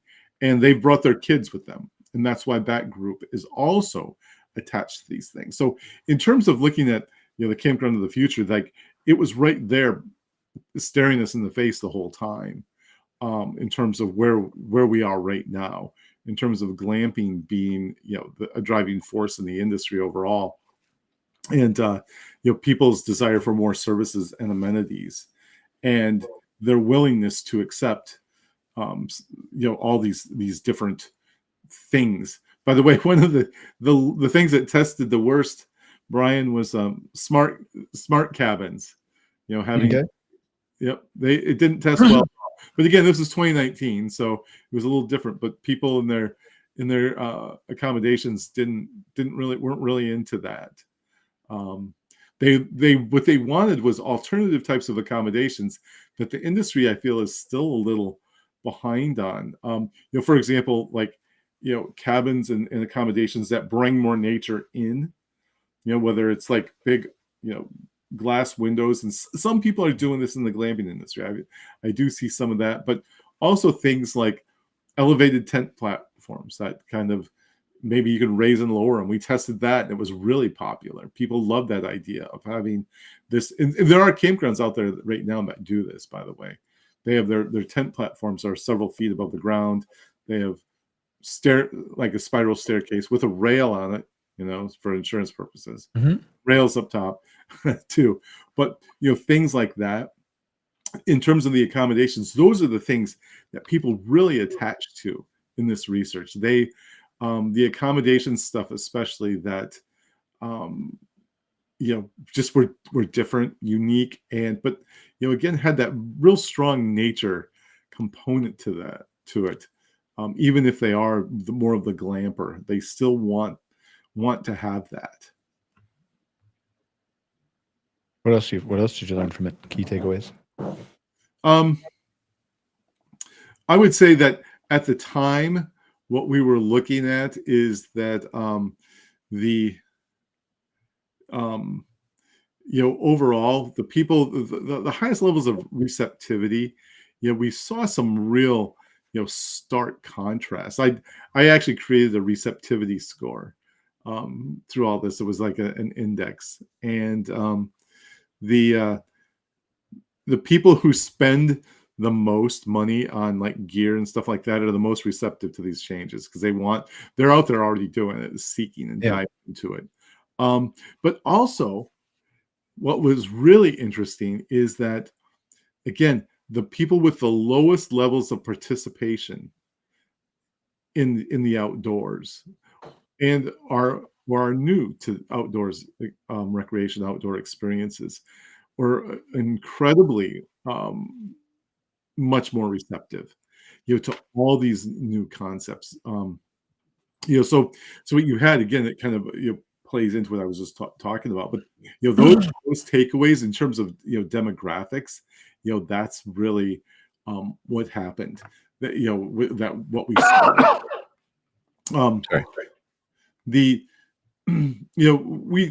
Toby mentioned the things like some environmental stuff. We tested a few things like recycling, refillable water stations, stuff like that. But those things were those are kind of a given. So the kind of people have that socially responsible attitude. But the idea of pet sites, we did this, this was again in 2019. Pet sites were starting, but those tested incredibly well. Even among people who aren't pet owners, were like, yeah, let's put the pet owners in their own area, kind of thing. So, those. KOA has done some of that now, right? The pet sites, the library pet sites. Yep, a lot of the when you go to a KOA campground, some of the things you'll see there came from some of this research. So that, excuse me, is something, some of the things that they've implemented along the way. The idea, like, not just the accommodation, but actually the sites, the location, that I think it came out in some of that stuff, that people like the idea of like a campsite built into a mountain, or these platforms. Again, until you have to walk to it with your gear from your car, and they're like, I hate this. Yeah, well, I think people in general, it depends on who. Yeah, it obviously depends on the camper type. But hey, you know what? Fly them in a flying car, and the one of the things that came up too was that there was also a real desire for people to have more social spaces. Mm-hmm. You know, and I see that two different ways. One is they want a space that's set aside for them to be social, either with people in their group or other campers even. But then they want to have their campsite be their own space. So that's why in some, people talk about the social spaces as being, everybody wants to be social. It's like, yeah, they do, but they also, again, they want to keep it there. They want to keep it there and still have, the privacy of their own space. Talking about the urban camping, that's really interesting. We presented them with that concept. That we determined. It was, kind of in that, at the time, it was in 2019. It was really, as I'm looking at one of the results right now, at that time, it was the older millennial and even younger Gen Z or Gen Xers that were most receptive to that at the time. And then the older segments, the older than 55 were not receptive at all to that concept. But that group is interesting. So I was a little bit wrong when I said that earlier, that it really peaks at that 35 to 44-year-old age band, which I find that somewhat interesting too. Which is different today now, right? Those people who peaked are now 5 years older, right? Yep. 6 years older. So and they have money, they have buying power. It's kind of like, I think it's a great opportunity. We looked at having like those cabinets that we talked a lot about earlier. We also talked about having fully stocked lockers for them with gear, tent, sleeping bags, all that kind of stuff. Again, that tested pretty favorably. I mean, there's somewhat of a split, but again, that newer person or the person that's on the road with their families and stuff are highly receptive to that. And the same thing with having an RV set up. And there's been a lot of testing on that since. And some people are obviously already having the RVs and having those set up when they arrive. And you don't need much, right? Like, this is the thing. Like you don't need much. Like, you're just trying to fill up a 100 site or 200 or 300 site campground. Like, you don't need much to make it Instagrammable and viral and shareable and take my picture in front of it and share it with my friends, and then you're full, right? You don't have to do all this. You don't have to spend millions. You don't have to build your walkway over the water. I don't know how feasible that is with the accommodation types you could get from that, but maybe one day. But like, this doesn't cost that much money. You don't need that much fancy stuff. I don't think. Do you? No, you really don't. All you have to do is, for most people, again, and all this research, points to that. It's like, really just kind of take the edge off. If you can do a little bit to make people's lives just a little bit easier, having them arrive. Like, we tested the idea of having a tent set up that includes the equipment, sleeping bags, sleeping pads, stove, dishes, pans, utensils, chairs. Boom.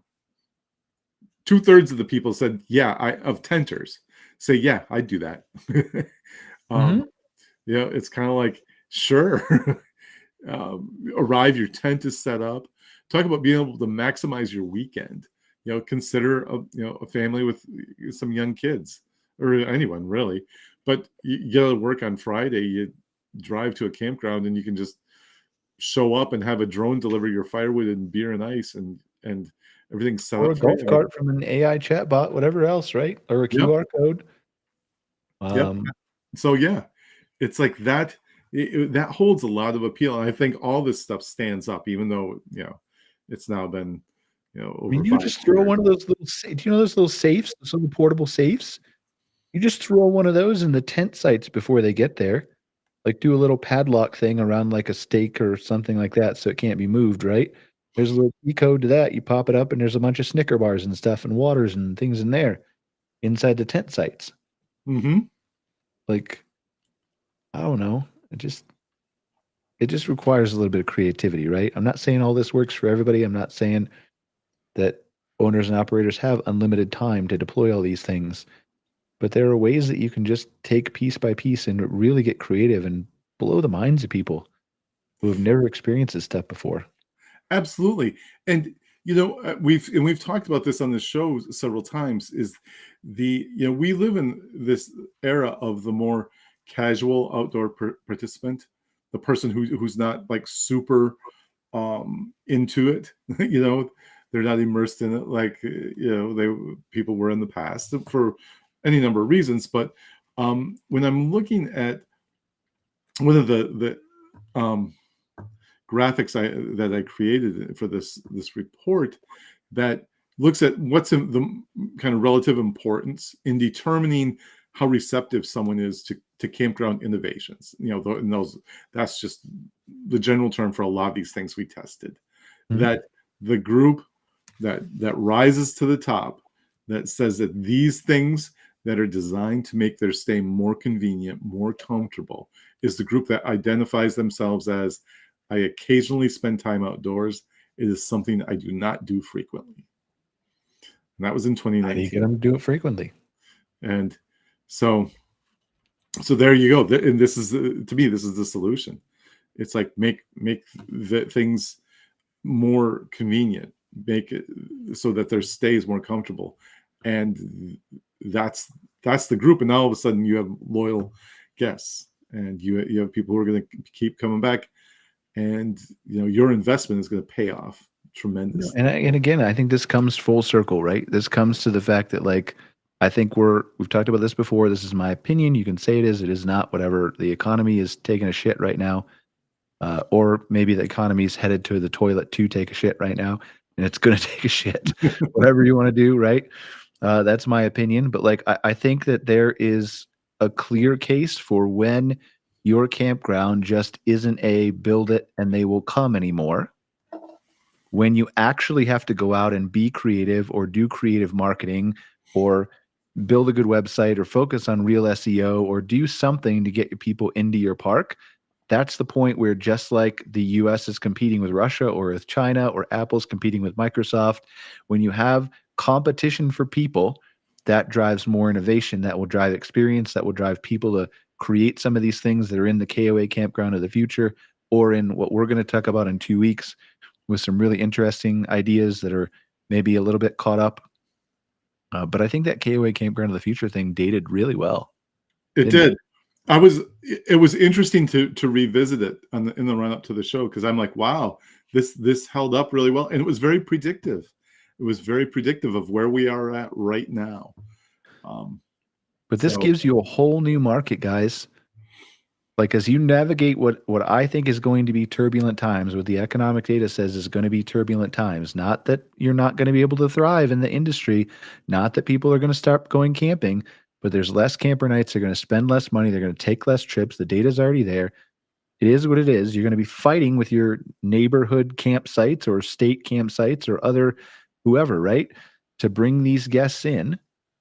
Like, there is a whole huge untapped audience of people, from Black Folks Camp 2 to 54% of people in New York City of all ages, races, and demographics who don't have cars, to everybody else who just isn't even considering camping, who, just like we talked about on MC Fireside Chats earlier, you reach out to them and you say, look, I offer stargazing. Oh, wow, I had never considered going stargazing at campgrounds before. Oh, wow, I had never considered a Christmas light tour at a campground before. Now I'm here. Now I see your accommodations. The one lady was like, well, we take our glamping tents and we put them there in the winter, and then we have a waiter come in and they deliver hot chocolate and hot cocktails and everything else. Well, like, they're inside the glamping tent then. Like, set up a couple chairs, and they're like, oh, this would be cool. Like, did you know you can spend a night in here in the summer? Just come back.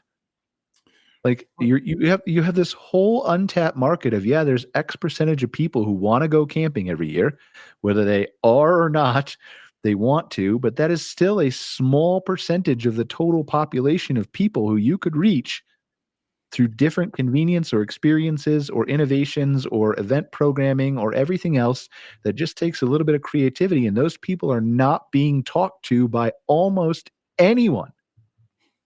There's no competition for them.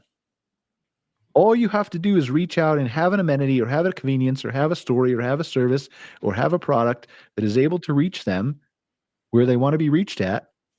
And all of a sudden you have this millions of untapped people who will come to your park, and all you need is a couple hundred every night. Right? Yeah, absolutely. And it's there. It's there. Everything points to it. It's saying that the roadmap is there. It's laid out. All right. Anything else you want to touch on? Did we get to all your research? Or? I think so. Like I said, the major themes, we pulled those out of there, and it tells the story of just everything that we've been talking about. It's one of those things where in many cases I'll look at research we did prior to COVID, and I'm like, well, this didn't hold up. This is one that does. This one, I feel like it really holds up. Cool. Well, do you want to see what AI thinks of camping overall in the 70s, 80s, and in the future? Why not? I had VO3 just do this. I didn't really think through the prompts too quickly. I can't remember what I put. I was like, what's camping, like a camping stinger intro video or something from the 70s, the 80s, and then I had the campground of the future. And I think I told it like the Jetsons or something. So where's the 70s video, Jessica? It's over there on the right. No, it's in the right. In the right-hand side where you play the intro video and stuff. It's over there. One of them is the 70s. Down below. There. Play the 70 ones. There's 8 seconds each. Go ahead, play the 70s. Did you remember to pack the marshmallows? Of course, darling. Can't have a campfire without them. That was the 8. That's what AI. I think it's kind of interesting just to see how AI generally pictures camping or pictures the 70s or pictures what. I didn't tell it marshmallows. I didn't tell it campfire. I didn't tell it tenting. I didn't tell it anything. I just said 1970s. So here's now this is really fascinating. This is the 80s. So you can tell the difference between the 70s and the 80s. I'm not sure what happened between the 70s and the 80s, but it got dark. So let's go.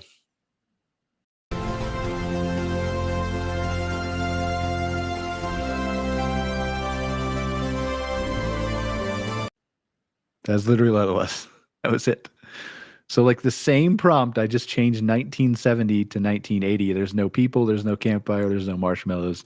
There's just an old raggedy tent with a welcome sign that looks like it's from like a haunted movie or something like that. Right. It's like that's like an intro to like a Friday the 13th movie or something. It's like, so I like again, I don't know what happened in the 80s. Maybe it was because I was born in the 80s. I don't know. Everything just took a turn. It obviously nosedived. It's So that was that. All right, and then let's watch the future of camping. This chair is more complicated than rocket science. Careful, dear. It looks like it has a mind of its own. So that was, again, no prompt, right? Other than like, what's the campground of the future look like? Style like the Jetsons.